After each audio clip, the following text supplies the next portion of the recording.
주의 장막에서 한 날이 궁정에서 찬 날보다 좋사오니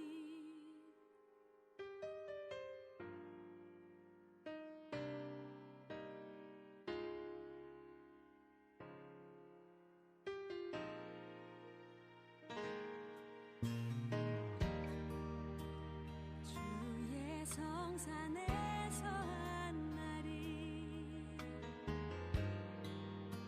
궁궐에서 찬 날보다 좋사오니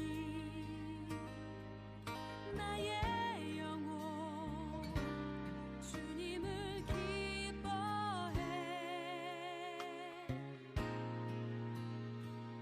주의 사랑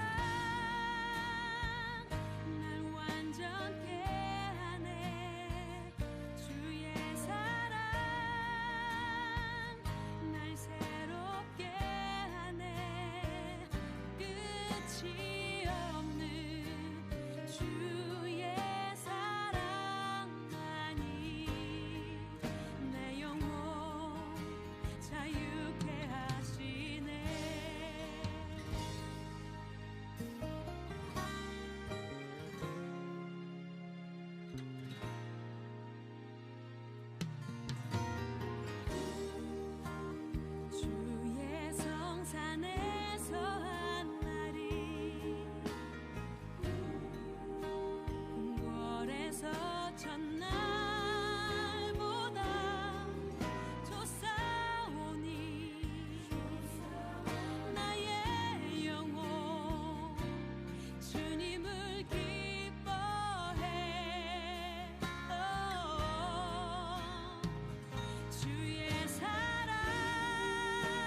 기도드리겠습니다.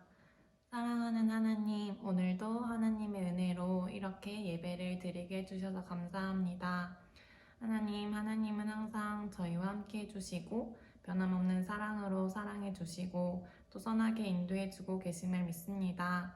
하나님, 저희들의 삶을 돌아보면 하나님의 은혜와 사랑이 부어지지 않은 곳이 없음에도 감사하지 못하고 불평불만하거나 하나님의 존재를 의심하며 세상의 가치를 쫓곤 했습니다. 저희들의 죄를 용서하여 주세요. 하나님, 저희들이 무엇보다 날마다 하나님의 사랑과 은혜를 경험하며 세상이 아닌 예수님을 따르게 해주세요. 하나님, 오늘은 스승의 주일입니다. 청소년부에 우리 선생님들을 불러주셔서 감사합니다. 하나님, 선생님들께서 교사로서 섬기실 때 주님의 힘과 따뜻한 위로 그리고 사랑을 더하여 주세요. 주님이 주시는 힘과 사랑으로 선생님들을 통해 하나님의 사랑이 우리 청소년부 아이들에게도 흘러가기를 기도합니다. 또한 선생님들의 삶 가운데에도 모든 필요를 선하게 채워주세요. 하나님, 코로나가 또다시 퍼지고 있는 이 상황을 지켜 보호하여 주세요. 상황이 더 악화되지 않게 해주시고 일상을 회복시켜 주셔서 경제도 회복되고 청소년부의 친구들의 학교생활 또한 되찾아지기를 기도합니다. 하나님, 지금 이 시간 말씀을 듣습니다. 저희들에게 듣는 마음을 더하여 주세요. 전도사님의 말씀을 통해서 하나님을 인격적으로 알아가고 하나님의 사랑을 더 깊이 경험하는 귀한 시간 되게 해주세요.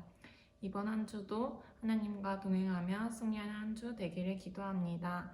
예수님 이름으로 기도합니다. 아멘. 오늘 하나님께서 우리에게 주신 말씀은 시편 15편 1절에서 5절까지 말씀입니다.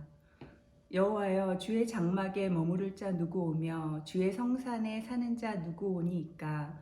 정직하게 행하며 공의를 실천하며 그의 마음에 진실을 말하며 그의 혀로 남을 허물하지 아니하고 그의 이웃에게 악을 행하지 아니하며 그의 이웃을 비방하지 아니하며 그의 눈은 망령된 자를 멸시하며 여호와를 두려워하는 자들을 존대하며 그의 마음에 서원하는 것은 해로울지라도 변하지 아니하며 이자를 받으려고 돈을 꾸어주지 아니하며 뇌물을 받고 무죄한 자를 해하지 아니하는 자이니 이런 일을 행하는 자는 영원히 흔들리지 아니하리이다. 아멘. 안녕! 여러분, 한 주 동안 잘 지내셨습니까? 또다시 코로나로 인하여 오프라인으로 예배 드리는 것이 미뤄지게 되었습니다. 함께 모여 예배를 드릴 수 없어 아쉽지만 각자의 자리에서 온라인 예배를 통해 풍성한 하나님의 은혜가 우리의 마음과 우리의 삶 가운데 충만하게 임하기를 간절히 소망합니다. 여러분이 만약 어른이 되어 가정을 꾸리게 된다면 가장 먼저 사야 될 것이 무엇이라고 생각하십니까? 그것은 바로 가족들이 함께 살 수 있는 집일 것입니다. 어쩌면 사람들이 돈을 열심히 모으는 이유도 좋은 집에서 살고 싶기 때문일 것입니다. 그렇다면 여러분, 내가 보기에 가장 좋은 집은 어떠한 집이라고 생각하십니까? 어떤 사람은 좋은 아파트, 또 좋은 빌라, 좋은 환경을 말할 수 있겠지만 오늘 본문 말씀에 등장하는 다윗은 이 땅에서 가장 좋은 집이 바로 하나님의 집이라고 그렇게 고백하고 있습니다. 시편 15편 1절 말씀을 보면 다윗은 여호와여, 주의 장막에 머무를 자 누구 오며 주의 성산에 사는 자 누구 오니이까 라고 질문을 던지고 있습니다. 여기서 주의 장막은 구약시대에 하나님을 예배하는 곳, 또한 하나님의 다스림을 누릴 수 있는, 쉽게 말해서 하나님의 집이었습니다. 또한 주의 성산은 거룩한 산으로서 모세와 같은 사람이 하나님을 만나고 하나님의 임재를 경험했던 그러한 곳이었습니다. 주의 장막과 주의 성산의 공통점은 바로 하나님이 함께 하시고 하나님이 다스리시고 하나님이 임재하시는 그런 공간이었습니다. 다윗은 궁궐에서 사는 것보다, 또한 이 땅에서 살 수 있는 그 어떠한 집보다 하나님과 함께하는 집에서 살고 싶었고, 영원토록 하나님의 다스림 속에서 살아가는 하나님 나라의 백성이 되고 싶었습니다. 우리도 다윗과 마찬가지로 하나님의 임재와 하나님의 다스림 속에서 살아갈 수 있는 하나님 나라의 백성으로 살아가는 것이 중요한 일입니다. 오늘 본문 말씀에서 주의 장막에 머무를 수 있는 하나님 나라의 백성으로 살아갈 수 있는 그 조건에 대해서 설명하고 있습니다. 그런데 참 신기한 것은 그 조건이 우리의 일상의 삶에서 부여된다는 점입니다. 평소에 우리는 거룩한 삶을 살아내지 못하더라도 예배만 뜨겁게 잘 드린다면 하나님 나라의 백성으로 살아갈 수 있다고 생각하지만 오늘 본문 말씀은 예배뿐만 아니라 삶의 자리도 중요한 것이라고 우리에게 말하고 있습니다.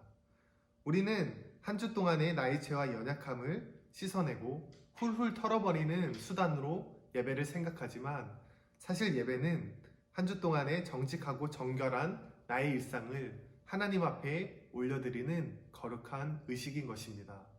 보좌 앞에 나의 삶이 향기로운 제사로 주께 올려드리는 우리의 삶이 주님 앞에 그렇게 올려드려지기를 주님의 이름으로 간절히 소망합니다. 오늘 다윗은 거룩한 삶에 대해서 설명을 하는데 그것은 하나님과의 관계뿐만 아니라 이웃과의 관계에 초점을 맞추고 있습니다. 다윗이 말한 조건은 정직하고 공의를 실천하고 진실을 말하는 것입니다. 우리의 삶이 거짓된 삶을 살아내는 것이 아니라 정직한 삶을 살아내기를 말씀은 우리에게 그렇게 요구하고 있는 것입니다. 또한 말로 남을 비방하고 남의 허물을 욕하는 것을 금하라고 말합니다. 반대로 말하면 남에 대해서 이야기하고 남의 허물을 지적하고 남의 욕을 하는 것은 하나님의 다스림을 누리고 또 하나님 나라의 백성으로 살아가는 것을 방해하는 그런 요소가 되는 것입니다. 또한 망령된 자를 멸시하고 여호와를 두려워하는 자들을 존대하며 자신의 이익 때문에 서원을 깨트리거나 이웃에게 이자와 뇌물을 받지 않고 무지한 자를 해치지 않는 것입니다. 이 하나님을 향한 태도가 이웃을 향한 태도와 밀접한 관계가 있는 것입니다. 하나님을 존귀하게 여기는 태도가 이웃을 향한 태도로 고스란히 담아낼 수 있는 자가 바로 하나님의 집, 즉 하나님 나라의 백성으로 살아갈 수 있는 그런 사람인 것입니다. 여러분, 그리스도인은 예배를 잘 드린다고 해서 붙여진 이름이 아닙니다. 초대 그리스도인들은 예배가 아니라 예수님을 닮고자 하는 거룩한 삶의 모습을 통해 주변 사람들로부터 그리스도인이라 불려지게 되었습니다. 여러분, 질문을 드리겠습니다. 여러분은 그리스도인입니까? 아니면 교회 나와서 예배만 드리는 그러한 사람입니까? 이제는 하나님을 향한 우리의 태도를 이웃에게 돌려 우리의 예배뿐만 아니라 삶의 모습을 통해 하나님 나라의 백성으로 초청받는 구입교회 청소년부 여러분들이 되시기를 주님의 이름으로 간절히 축복합니다. 안녕. 하늘에 계신 우리 아버지, 아버지의 이름을 거룩하게 하시며 아버지의 나라가 오게 하시며 아버지의 뜻이 하늘에서와 같이 땅에서도 이루어지게 하소서. 오늘 우리에게 일용할 양식을 주시고 우리가 우리에게 잘못한 사람을 용서하여 준 것 같이 우리 죄를 용서하여 주시고 우리를 시험에 빠지지 않게 하시고 악에서 구하소서. 나라와 권능과 영광이 영원히 아버지의 것입니다. 아멘.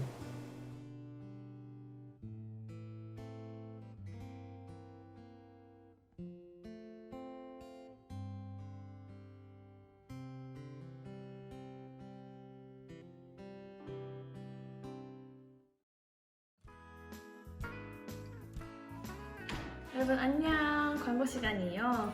네, 첫 번째 광고는 이벤트 광고인데요. 저번 주와 동일하게 예배 드린 후에 사진, 소감, 영상을 보내준 친구들에게는 상품을 보내드리도록 하겠습니다. 자, 두 번째 공지는 예배에 대한 건데요. 저희가 앞으로 예배가 어떻게 될지 다음 주 예배에 대한 공지는 담임 선생님 통해서 하도록 하겠습니다. 네, 세 번째는 세례교 광고인데요. 우리 5한 그리고 이온유, 이창훈 친구가 세례 입교를 받게 되었어요. 그래서 다 같이 우리 친구들 축하해줬으면 좋겠습니다. 네, 마지막 광고는 부상 친구들 먼저 등교하게 될 텐데 코로나 조심하고 힘내서 공부했으면 좋겠어요. 화이팅! 안녕!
나와서 좀 멀잖아요. 그 양말도 없이 맨발로 애들이 학교를 들어가요. 애들이 꼭 자식 갖고 그러더라고요. 혼자 갖고. 처음에 그 문자 받았을 때는 너무 글이 적어서 내가 권사님한테 고연실이 받았다. 그 말씀 외는 그만 뭐 이렇게 다 아픈 것이 좀 들은 것 같아가지고 그래서 하나님 은혜를 많이 받았어요. 사순절 기간 동안 온 가족이 한자리에 모여서 하나님의 말씀을 쓴다는 게 정말 즐겁고 행복한 시간이었던 것 같습니다. 필사를 하면서 몇 번씩 틀려서 힘들었지만 어려운 성경을 여러 번 읽으니 조금이라도 이해한 시간이 된 것 같아요. 정말 재밌었어요. 감사합니다.